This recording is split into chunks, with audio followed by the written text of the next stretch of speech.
All right, guys, Howard Ross here with Guy Snowdon. We're sitting in the brew house at Franklin Brewing, and Guy's going to be playing tonight. So I just wanted to kind of ask a few questions, Guy. Go for it.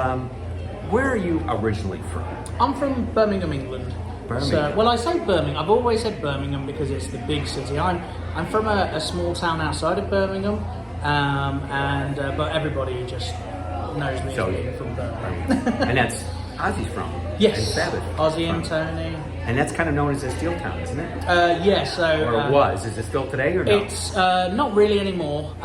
It was a very big part in the Industrial Revolution. Okay. And North Birmingham, we have an area which its nickname is called the Black Country because people used to go to work and they'd get covered in soot and they'd come home, and that was where the nickname come from, just because of the industry. Right. A lot of Victorian kind of industry from there. That makes me think Black Country Community. Yes, and that's where they got the name one of my from. favorite bands. So, because I don't know if Glenn's from Birmingham.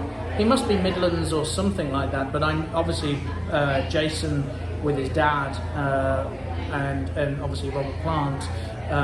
But yeah, Jason's definitely 100% Birmingham. Gotcha.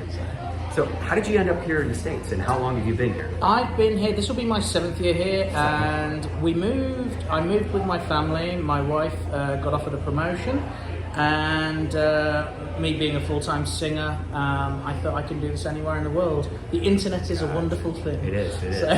So your wife is from there too, and she got a job here? No, she's originally from the middle of nowhere, a place called Montpelier, Ohio. Okay. Which is right in the top left corner. Okay. Yeah, when we got together, we had a sit down, and she said, I want to eventually move back to the States, and I said, hey, if this works out, we'll go, and now I'm here, so it's obviously working out. And do you still have family back that you still do you go back and forth at all? Yeah, we try to go back twice a year. Twice a year? And we have family coming out all of the time. My brother's due out in August and stuff like that. So you came over here 7 years ago, and singing is your vocation. You're not an accountant by day or anything like that, just singing away. Just singing. Gotcha. When did you start with Carl? Because that's how I found out about you, is I saw you with Carl. So I started with Carl, so it's a complicated story.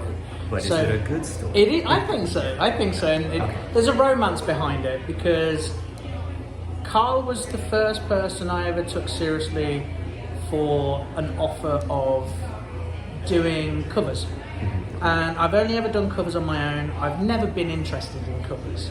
I can identify. I'm a musician too. Yeah. I've always done originals. And Carl was put onto me by Chris Keffer, wonderful producer and masterer. He mastered my band's album.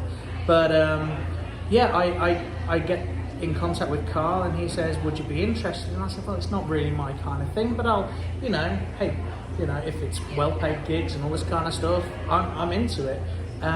So I went out and tried with them, and I had a lot of fun. It was really, they're great guys, but I came home and I thought, am I going against what I do? Because the whole cover thing. Exactly.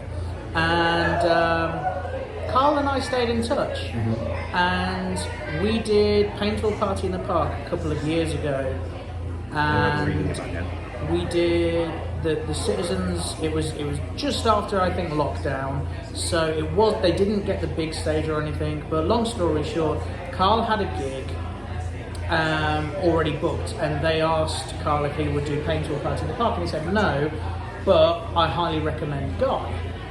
So then I thought, well, that was very nice. And Carl said, look, after the gig, if you want, come down to this venue. I've forgotten what venue he was playing at, but come down and would you sing a song with us? And I thought, well, look, you've given me a gig.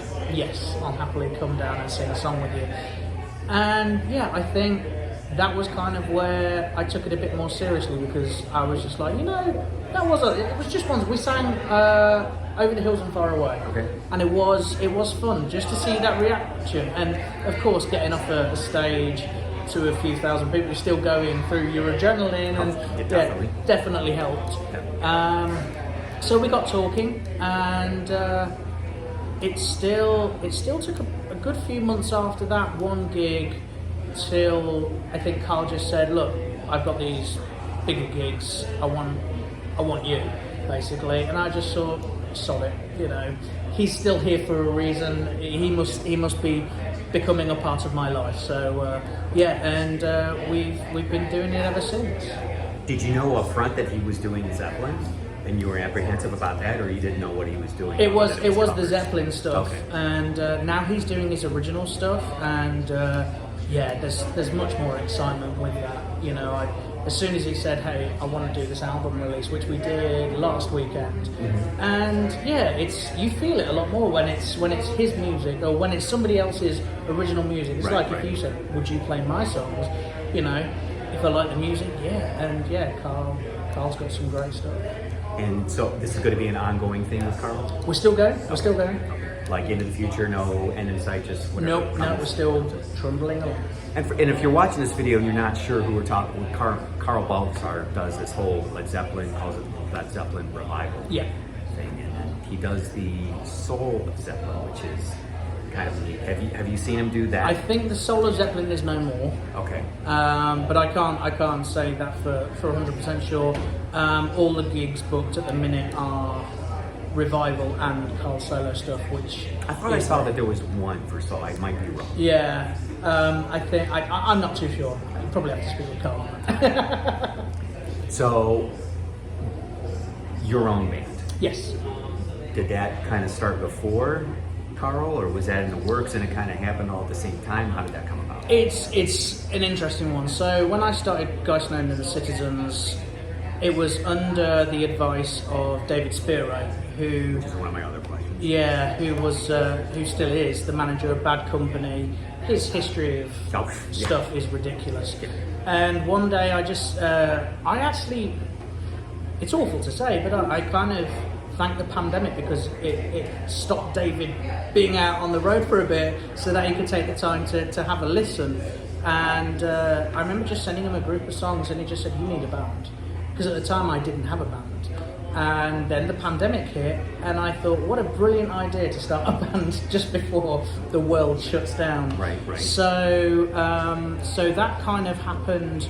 I think we started, our first gig was like November, and then I think the country went into lockdown in March, but from November I think we'd had 2 very small gigs, and then suddenly the Music Box was interested with us, the Beachland was interested in us, so we'd obviously made a bit of an impact, and just bringing just bringing some fantastic musicians in from the start, and you know they've traded places with other people, and we've now got this incredible lineup, and everyone who's been a part of the band has made a huge impact on the music, and we just keep on growing, and it just seems to be it was before Carl, and I was honoured because I was able to get Billy Brock into my band. And now I work with Billy and Carl's band because Billy impressed Carl, and it's just been a fantastic kind of thing. And it does help being in 2 bands with somebody you like. That's at this stage in my life, I do have a power career going myself, and you know when you get older in life, if you don't enjoy the company of who you're working with, it's just not worth it. Whereas in my younger days, I'm like, not so keen. I was in a band, a while back with a singer that just made you feel like you're walking on eggshells all the time. But he's a really good singer, so everyone just kind of put up with it. Yeah. At this point in my life, you'd be like, no. And that's too the short. thing. And that's Billy and I's rule, because we lost our guitarist, and when we booked our tour, our original drummer Zach, he said, "Look, I can't do the tour," kind of thing. So we said goodbye to Zach, and then. It's now we've got this. We've actually got Jim, the Zeppelin drummer, drumming for the Citizens, just temporarily until we find a full-time person. But the one thing that Billy and I agreed with was when we were going to find the permanent people, like Greg, our guitarist, we just wanted somebody that we could hang with, and it's Greg has just this incredible personality. An amazing guitarist. I think you know him, Greg Hydo. Yeah. I haven't seen him in a while. I used to see him. I used to work at the Odeon Concert Club down in Flats way back in the day. which is where I used to run into David Sparrow and those guys. But I've seen him, and we're connected on Facebook. Yeah, Greg's fantastic. And he's great friend. He's good friends with my drummer. So yeah, it's a small world when it comes to it. Very much is. It very much is.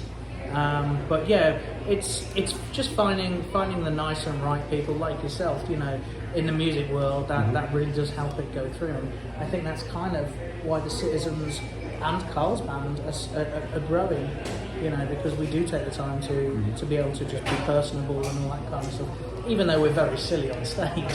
Well, and that's the other thing too, when you really get along with the people in your band, you see that on stage. Yeah. You can't deny that. And you can also tell, like, those two guys don't like each other.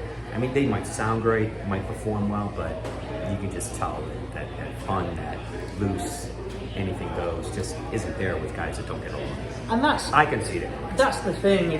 We have Painesville Party in the Park coming up, and the wonderful thing that's happened the last 2 years, because Carl headlined last year at the 8 o'clock slot, and then the big band at the end was after them. But we actually went on before the Zeppelin band, so we had a shorter slot last year. But this year, because the organisers of Painesville just loved both bands, they've pushed the Citizens this year to 8 o'clock, and then you've got the Zeppelin band. So it's like 3 hours of Guy.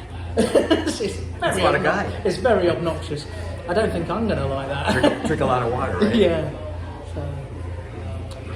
Future plans. What's next for Guy and Citizens? So for the Citizens, the next plan is we're in talks with a lady in Tennessee to book us some southern tours, because we did our tour of kind of, I'd say, up the East Coast late last year.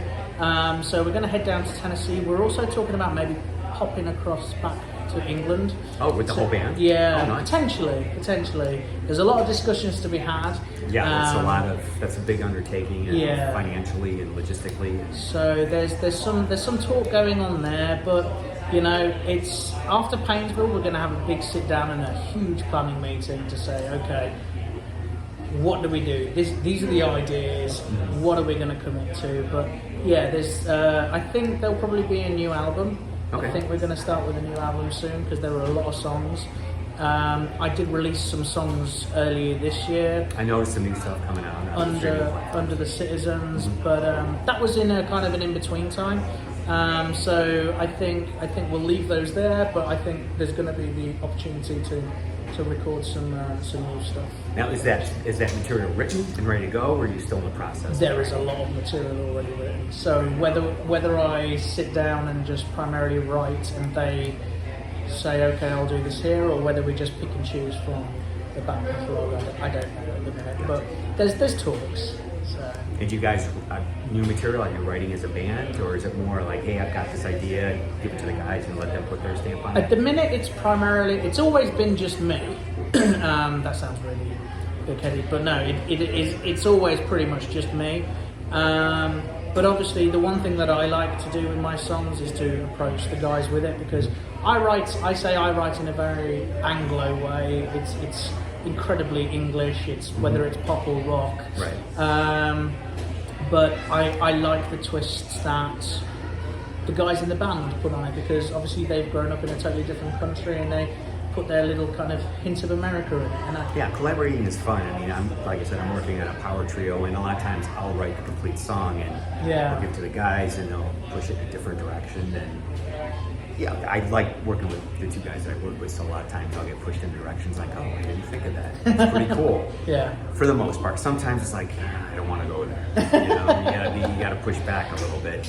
And especially, you being a singer, it's like, I'm not feeling singing that part, and that's the most important part. If you're not feeling it as a singer, that's going to put you in a direction like, I don't want to go there.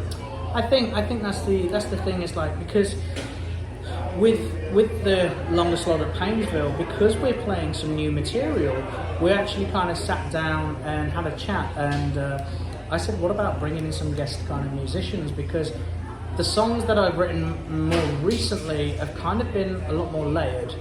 Instead of just guitar, bass, organ, drums, it's and keys, it's like multiple guitar layers, multiple keys layers and stuff like that. So Yeah, we've got a couple of special people coming out with us on nice. on the Party in the Park in Painesville gig, which should be a lot of fun. And when is that gig? That's July 15th. So everyone can see July 15th. Yeah. So everyone, because this will go up within the next day or so. So people that are watching this, okay. If you want 3 hours of Guy, July the 15th. There you go. There you go. So what can people expect tonight? Tonight, I'm kind of gonna go with still gonna perform all my original songs. I'm gonna, with the heavier rock stuff where I do the screams, I'll keep it back a little bit. I'm not gonna go all full out on that kind of sense, but yeah, I think just hopefully well written English singer-songwriter acoustic rock. Well, if it wasn't well written, you wouldn't be here, and I definitely wouldn't have had you at Brewfest, because Brewfest is my baby, and I'm very picky about the bands that I pick. Well, it was so much fun last year. Yeah, it was a great day. So, but no, thank you for having me. No, glad to have you. Appreciate it. And there you have it, folks. Guy Snowdon and Franklin Brewing. We'll talk to you soon.